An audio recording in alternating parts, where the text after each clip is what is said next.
Las compras públicas constituyen el medio para garantizar el cumplimiento de los fines del sector público. Como todos sabemos, pues los gobiernos normalmente destinan gran proporción de sus recursos para estos conceptos. Me refiero a la contratación de obras, a la contratación de bienes, de servicios.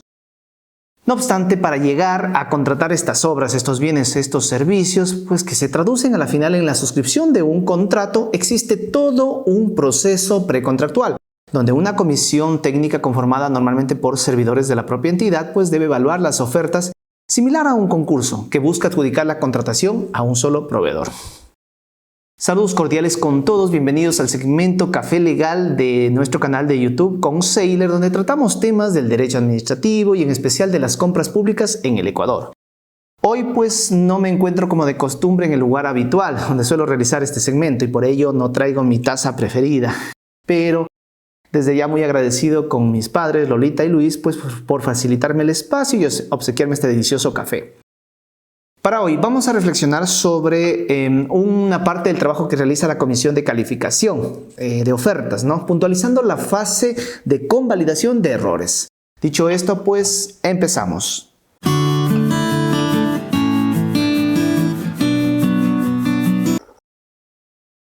Para comenzar, como es de conocimiento general, en el Ecuador, al amparo de la Ley Orgánica del Sistema Nacional de Contratación Pública, no todo proceso de compra pública exige la conformación de una comisión técnica, sino más bien, digamos, los procesos en cierta manera costosos, cuyo presupuesto referencial pues supera el monto de la menor cuantía. Esto para subastas inversas, para consultorías, para obras, bienes, servicios en general, ¿no?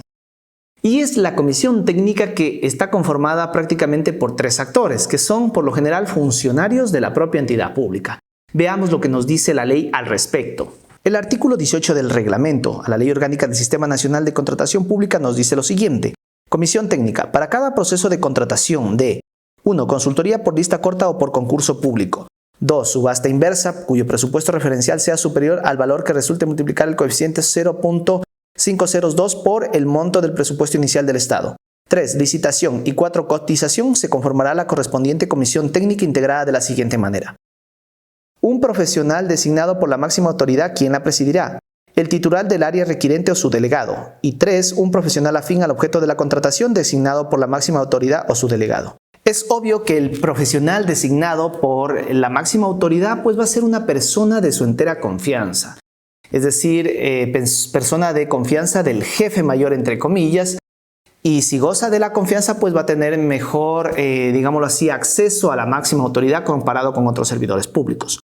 Con respecto al segundo miembro de la comisión, el titular del área requirente, se refiere a ese miembro del jerárquico superior que por lo general es el gerente de área, el director, el coordinador, el jefe, entre comillas, del área que va a comprar, que necesita esa obra, ese bien, ese servicio o esa consultoría. Y finalmente, pues el profesional afín al objeto de la contratación, que tal como se indica, pues es el operativo, el profesional que conoce un poco o está relacionada con el objeto de la contratación, la etapa en la cual ya prácticamente se va a utilizar el bien. He hecho esta explicación para dejar claro lo siguiente. Ante Contraloría, los tres miembros de la comisión técnica tienen igual responsabilidad. En muchos de los casos, esta responsabilidad es solidaria e indivisible, digámoslo así. Por tanto, señores miembros de la comisión, si alguno de ustedes no está de acuerdo con una decisión, por ejemplo, descalificar a un oferente y no mandarle a convalidar algo que ante sus ojos es un error convalidable, o en su defecto, mandar a convalidar a un oferente algo que ante sus ojos no es convalidable, hay que dejarlo por escrito en el acta respectiva. Los otros miembros no pueden ni deben oponerse.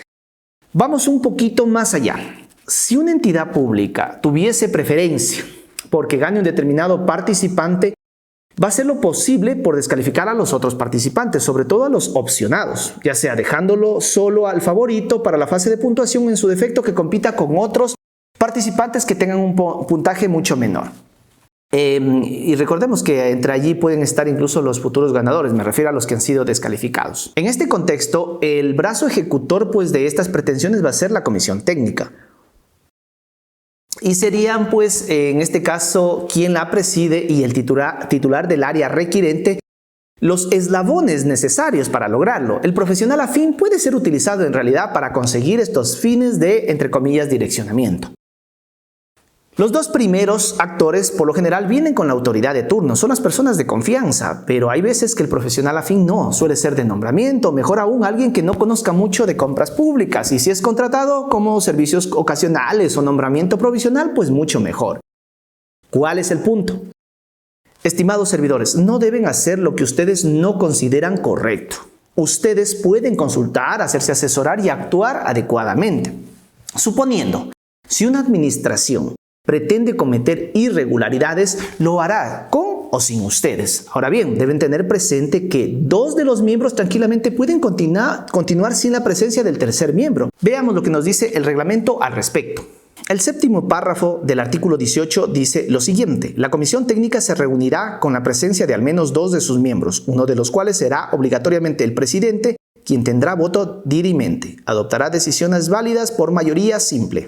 En otras palabras, si usted nota que existen posibles irregularidades o tienen un nivel de certeza aceptable, digámoslo así, en que se podría pretender querer beneficiar a un determinado proveedor o perjudicar a otro ilegalmente, es mejor no formar parte de esta comisión o retirarse antes de proceder con la convalidación de errores o mucho mejor con la calificación propiamente dicha. Los otros dos miembros pues pueden continuar tranquilamente el proceso. Por otro lado, los oferentes afectados pueden impugnar estas actuaciones si tienen la base legal y sobre todo las pruebas, a través de un reclamo administrativo directamente en el CERCOP o interponiendo el recurso de apelación respectivo en la propia entidad.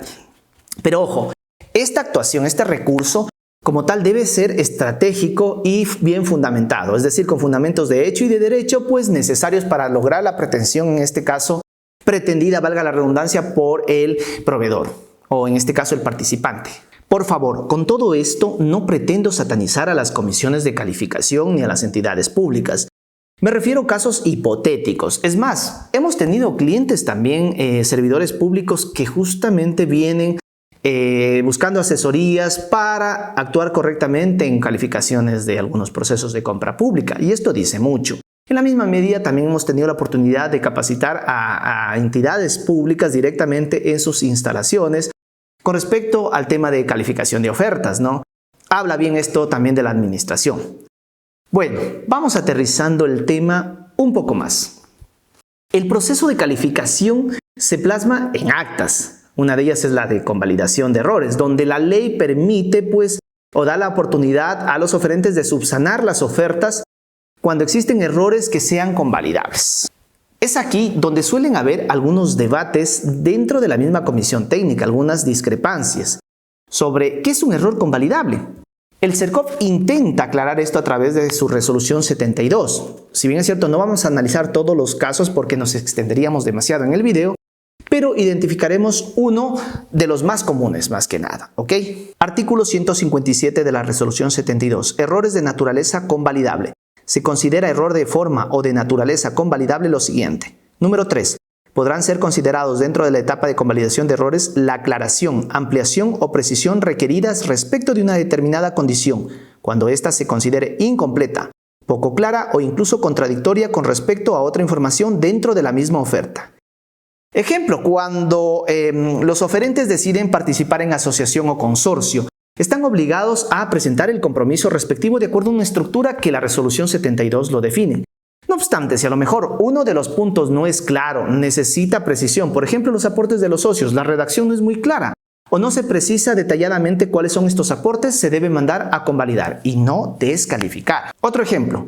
La entidad pública pues pretende comprar algunos plotters de gama alta, digamos plotters especializados. Entre algunas especificaciones solicitó la velocidad de impresión, los formatos de impresión, la resolución, por mencionar algunos. El oferente en su oferta menciona y adjunta a su vez algunos documentos con respecto a sus características, pero no es preciso en la definición de la resolución del plotter ofertado.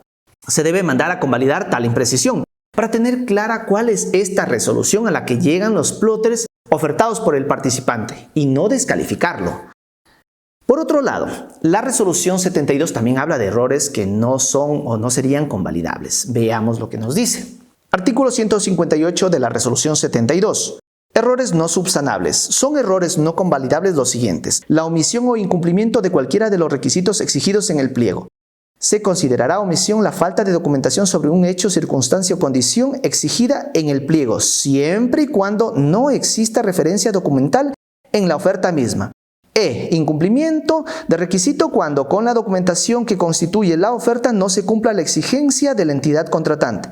Por tanto, no se solicitará convalidación de información o documentación presentada que incumpla con el pliego. Por ejemplo, poniendo un caso puntual, se solicita una potencia mínima en un determinado equipo y el oferente se le olvidó registrar la información en el formulario respectivo y tampoco adjuntó un documento dentro de su oferta que demuestre o visibilice esta potencia.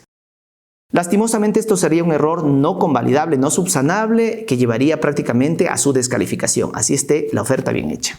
Otro ejemplo dentro de este numeral 4. Si se pide experiencia como construcción de puentes, pero el oferente presenta como fiscalizador de la construcción de un puente, este error no se debe mandar a convalidar, pues con el documento que presentó, con el acta de recepción, por ejemplo, de esa fiscalización, ya se tiene la certeza de que el participante fue fiscalizador y no constructor. De todo esto, ¿qué podemos extraer?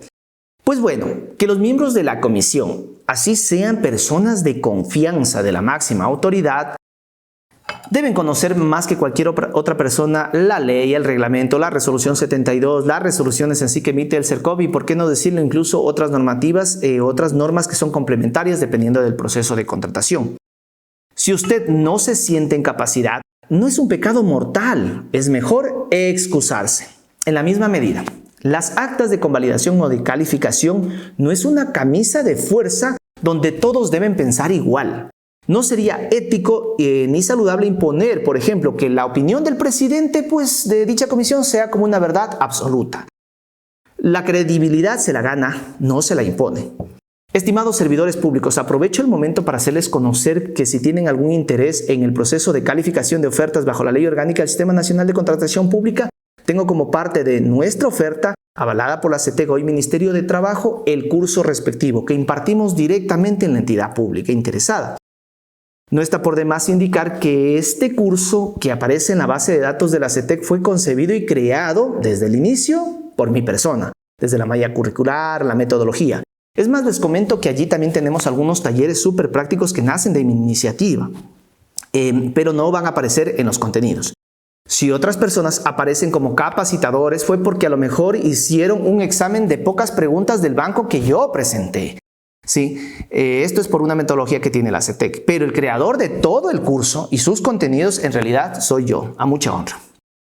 No les quito más su tiempo, estimados amigos, estimados seguidores. Se despide Enrique Cons, abogado y consultor especializado en Derecho Administrativo y Compras Públicas en el Ecuador. Hasta pronto.